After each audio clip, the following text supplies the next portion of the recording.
বাড়ি গিয়ে আলুটা কাটিয়ে কত দিচ্ছে কাটিয়ে হাত থেকে বসাবো মাথার দিকটা বসাবো আর এটা ফল রুই অত বড় হয়েছে এক বছরে আর বড় হবে না। তাহলে আমরা এই বিদ্যুদারপুর থেকে আলু নিয়ে সুন্দরবনে যাচ্ছি, দেখি ভালো যত্ন করে রোয়া হবে, কত বড় হয় দেখা যাক। এটা হচ্ছে চুবড়ি আলু বলা হয়, চুবড়ি না চাষি আলু, চাষি আলু।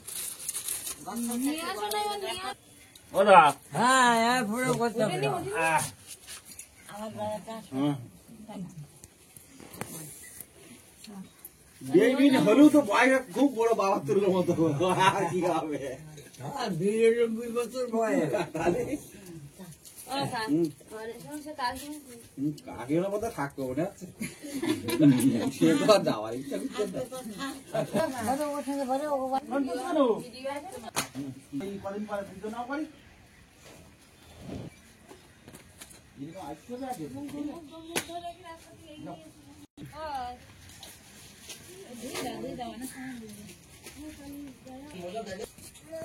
তাহলে আসি। যাবে কিন্তু তাহলে আসলাম।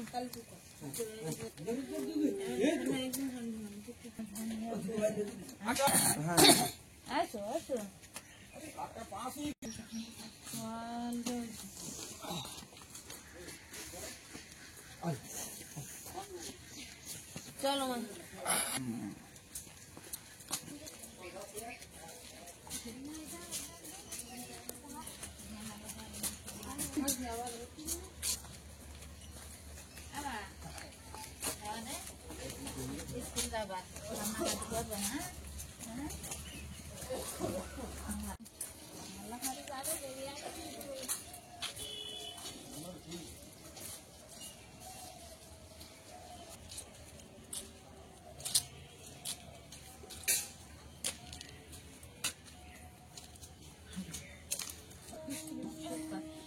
সবাই কিন্তু দেখতে হবে তো সামনে চুপ কর।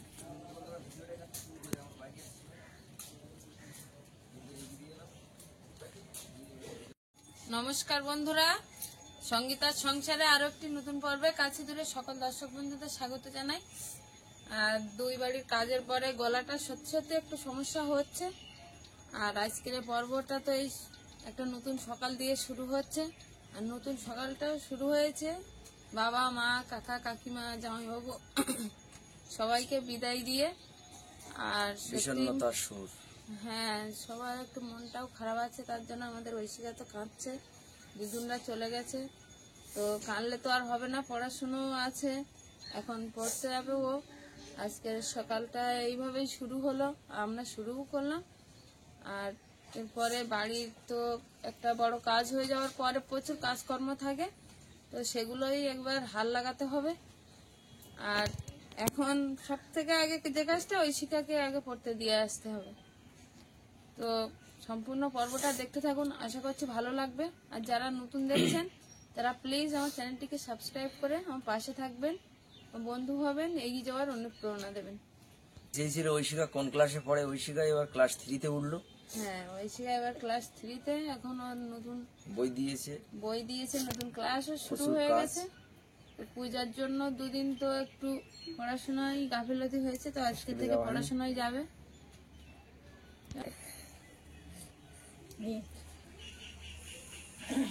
চলো ঐশিকা, আমরা আগে একটা পর্বে দেখিয়েছি যে আমার ভাগ্নে রান্না করছে, তো দর্শক বন্ধুদের অনেকের ভালো লেগেছে ভাগ্নের রান্নাটা।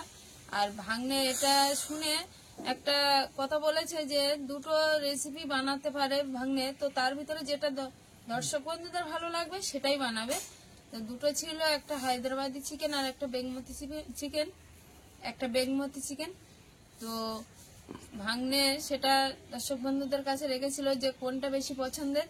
তো দর্শক বন্ধুরা একটাই রেসিপি বলেছে সবাইকে, মানে কমেন্ট বক্সে জানিয়েছে, বলেছে বলতে কমেন্ট বক্সে যেটা জানিয়েছে সেটা হলো হায়দ্রাবাদি চিকেন। হ্যাঁ, তো ভাগ্নে তো একটু বেড়াতে গেছে দুই বাড়ি কাজকর্মের পরে, আর ও আসবে কিছুদিন পরে, তো তখনই হবে হায়দ্রাবাদি চিকেন। কারণ দর্শক বন্ধুরা আমাদের কাছে যেটা আশা রাখে আমরা সেটা পূরণ করার চেষ্টা করব অবশ্যই। আর ভাগ্নের ম্যানেজমেন্ট করে একটা জব করে, সেখানে কাজ বাজও আছে তার ব্যক্তিগত, তো সব সময় তো আর সময় দিতে পারে না, ও আসলে তবেই হবে। ওকে আমি ফোন করেছিলাম, বললো বেশ কিছুদিন আমার একটু সময় লাগবে, কাজের ছুটি হয় না, ও একটা তো প্রাইভেট জায়গায় চাকরি বাকরি করে, সেইখান থেকে ছুটিও হয় না, আর একটু ছুটি পেয়েছে তার জন্য একটু ঘুরতেও গেছে, তার রিল্যাক্সেরও দরকার আছে। যখন ফিরে এসে সঙ্গে সঙ্গে হয়তো হবে না, বেশ কিছুদিনের ভিতরে আমরা এই দিয়ে দেব। তো বন্ধুরা দেখতে থাকুন, আর যেভাবে আমাদের পাশে আছেন সত্যি আমাদের খুব আনন্দ লাগছে। আপনারা যে একের পর এক ভাবে আমাদেরকে বলছেন এটা হলে ভালো হতো। আর হায়দ্রাবাদি চিকেনটার উপরে দেখলাম বহু দর্শক বন্ধুরা লিখেছেন যে সত্যি ভালো একটা রেসিপি, তা আমরা চেষ্টা করব এটা খুব তাড়াতাড়ি আপনাদের সামনে উত্থাপন করার। আজকে দুপুরের পর থেকে কিন্তু একটু ঠান্ডাটা বাড়ছে, বলো? খুবই ঠান্ডা। বাগানে এসছি, তবে সবজি তোলার জন্য নয়, এসে এই যে এদিকে চারিদিকে খেলানো আছে, বালিশ মাথা সবাই তো বিদায় নিয়েছে। আছে ছোট জামা বাবা, ছোটদিটা আছে। এই কাঁথা কাপড় টাপড় সব রৌদ্রে মেলে দিয়েছিলাম, যে এবার ভাঁজ করে করে আবার টাইমটা ঢোকাতে হবে।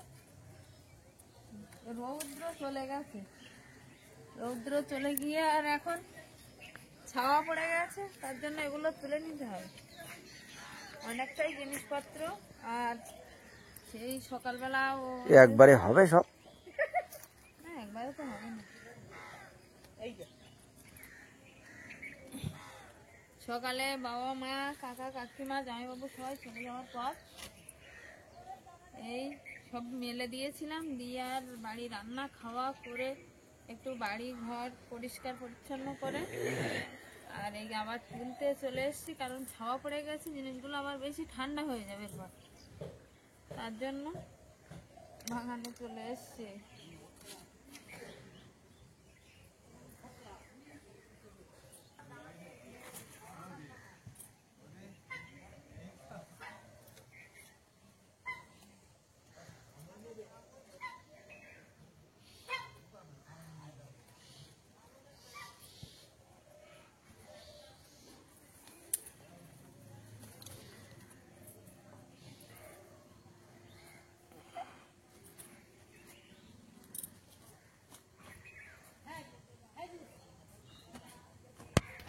একবারে সব যাবে না বলো? না, বালিশ গুলো আর ওই লেপটা পরে নিয়ে যাবো।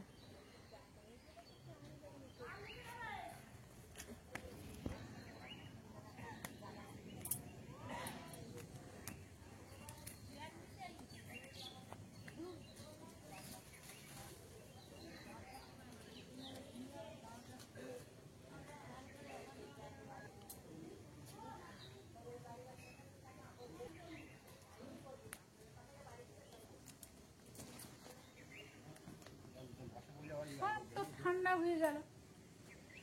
হ্যাঁ, আমরা কাজ করছিলাম আর দিকের প্রতি খেয়াল ছিল না। কেউ অনিমেষটা খাটে থাকতো, ওরগুলো ভাজ করে রাখি। পারবে না, পারে নাকি? আমরা পারবা না, তোর দাদু নেই দুটো দেবে। একশো মিনিট টাকা পড়ে যাবে না? বাকি জিনিসপত্র গুলো তিনজনে মিলে নিয়ে আসছে, সর্দি আমি আর জামাইবাবু। জামাইবাবু শেষে চটটা নিয়ে আসছে আর আমি বালিশ নিয়েছি, আর সর্দি একটা আমাদের পুরানো একটা লেপ ছিল সেটা নিয়ে এসছে। এখন পুরানো বলছো, কালকে রাত্রি যখন ঠান্ডায় দরকার লাগছিল তখন কিন্তু কেউ বলিনি যে পুরানোটা আমি নেব না। সত্যি সত্যি ঠান্ডায় আমাদের যা ছিল মোটামুটি চলে গেছে সবাই।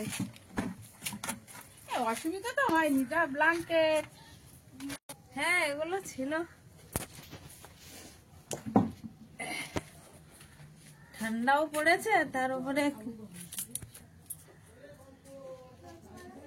ঘরের ভিতরে এখনো লাইট জ্বালানো হয়নি, অন্ধকার। আর এদিকে উত্তরের জানলাটা বন্ধ করে দিয়েছি। কারেন্ট নেই তো। হ্যাঁ, কারেন্ট নেই তো, তার উপরে ওই জন্য আর লাইট জ্বালানোরও উপায় নেই। এখন এইভাবে অল্প অল্প করে রৌদ্রে দিতে হবে আর অল্প অল্প করে তুলতে হবে।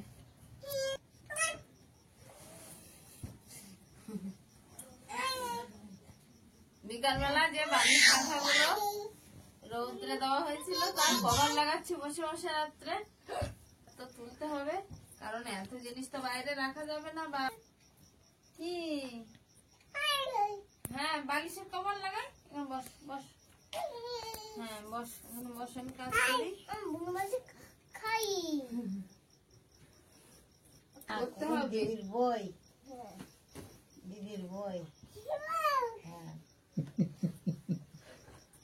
বলছে হো কি দিদিমায়ের বই। আরে মাইয়া খুব হাঁটে, দুই এক পা হাঁটে গিয়ে বলে যায়। হ্যাঁ, এখন আমার অলিভিয়া হাঁটতে শিখেছে। আবার তুমি যে দুটো সোয়েটার গায়ে দিয়েছো নাকি? আমি, হ্যাঁ হ্যাঁ আমি দুটো সোয়েটার, কারণ এইটা আমার অনেকটা হালকা সোয়েটারটা।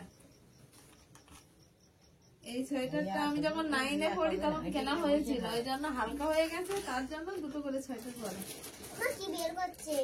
বার তো করতেই হবে।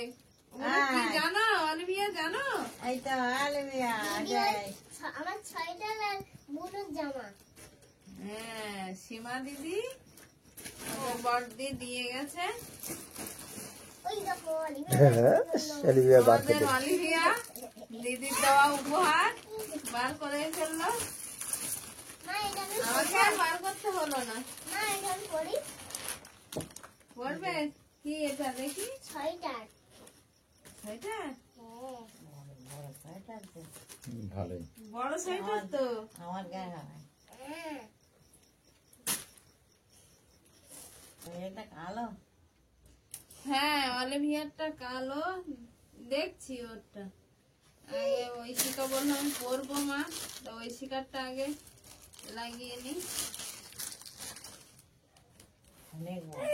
বাবা, ঐশিকার তো জামার মতো হয়ে গেছে। ঠিক আছে, ঐশিকার ওটা কত বড় হয়েছে। 2 বছর গায়ে দিতে পারবে। দিদি তো দিয়ে গেল, দিদিকে থ্যাংক ইউ বলো। হ্যাঁ, নুনু, থ্যাংক ইউ দিদি। ওইটা তোরটা গায়ে দে, তোরটা গায়ে দে। ঐশিকার সোয়েটারটা একটু বড় হয়েছে। খুব সুন্দর এটা হয়েছে। আমার দিদি এনেছিল, দিদি আমাদের বাড়িতে এসেছিল, তো নিয়ে এসেছিল সোয়েটার। তো আমরা তখন তো আর দেখাতে পারিনি, আর নিজেরাও দেখার সময় পাইনি কাজকর্মের ভিতরে। তো আজকে ওই বার করেছি। বাদামি, এটা ভালো। কার কি সোয়েটার? এটা বুনুকে একটু পরিয়ে দাও তো। এই যে এটা অলিভিয়ার জন্য। দেখাও। অলিভিয়ার সোয়েটারটা কিন্তু একদম নরম, দেখ না হাত দিয়ে। হ্যাঁ গো মা। মা দেখো, খুব সুন্দর নরম একদম। বললাম হ্যাঁ, একটু বুনুকে পরিয়ে দাও তো। মনে পড়বে? তুমি পড়বে অলিভিয়া? দাঁড়ো, পা ঢেকে যাবে, অলিভিয়ারও বড় হবে মনে হচ্ছে, কারণ পা ঢেকে যাবে। অনেকটা বড় দেখছি সোয়েটারটা। হ্যাঁ, আচ্ছা দিচ্ছি, তুমি বলো। ওট ওট ওট, অলিভিয়া ওট। হ্যাঁ হ্যাঁ, এটা পড়তে হয়। কই আমার জ্যাঠামশাই টাটা। টাটা কই করো। জ্যাঠামশাই, কই টাটা টাটা টাটা। ওইদিকে জ্যাঠামশাই টাটা। বড়দা বসে আছে, তো জেঠামশার দিকে টাটা করে দিচ্ছে। আর অলিভিয়াও করে নিয়েছে, তো অলিভিয়ারটাও বড় হয়ে গেছে। দিদি বুঝতে পারেনি, দেখো টাটা। দুটো সোয়েটার নিয়ে এসে দুজনেরটাই বড় একটু। আচ্ছা, টাটা দে। দাঁড়িয়ে আছে দেখো, একটু খেল দিয়ে দাঁড়িয়ে আছে, কিন্তু একা একা দাঁড়াতে পারে এখন টুকটাক।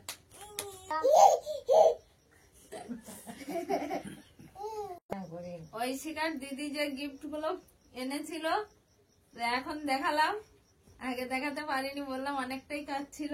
এই সোয়েটারটা পরে নিয়েছে, আর অলিভিয়া তো আনন্দ করছে যে দিদির দেওয়া উপহার এই পরে নিয়েছে। আর এই দিয়েই ভিডিওটা শেষ করবো, এই উপহার দিয়ে। দাদা দাদা ঠিকই।